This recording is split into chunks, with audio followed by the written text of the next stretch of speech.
कुराहरू थुप्रै छन् कुराहरू, ती कुराहरूलाई मैले यहाँ राख्न चाहिन होइन, सबै कुराहरू राख्न चाहिन। हामी दुई चारवटा कुरा म अब भन्छु।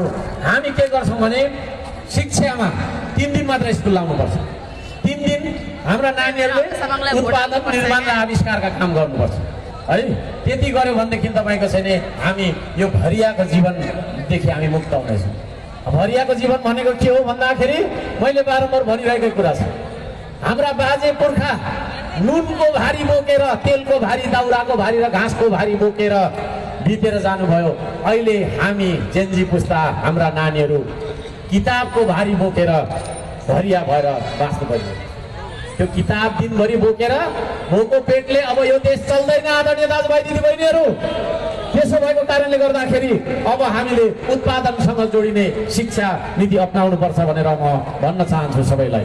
हामी कृषिको कुरा गर्छौँ, खेतबारीको समस्या समाधान नगरिकन यो देशको समस्या समाधान हुँदैन। किनभने हामी जति नै जे नै गरे पनि, चन्द्रमाको कुरा गरे पनि, मङ्गल ग्रहको कुरा गरे पनि, किसानले उत्पादन गरेको धान खानुपर्छ। हामी सबैजना अब किसान बन्नुपर्छ। किसान बन्नुपर्छ भन्ने कुरामा खालि खेतबारी, अब तपाईँको छैन खेतबारी भयो पो किसान गर्ने भनेर पनि यहाँ मलाई प्रश्न गर्नु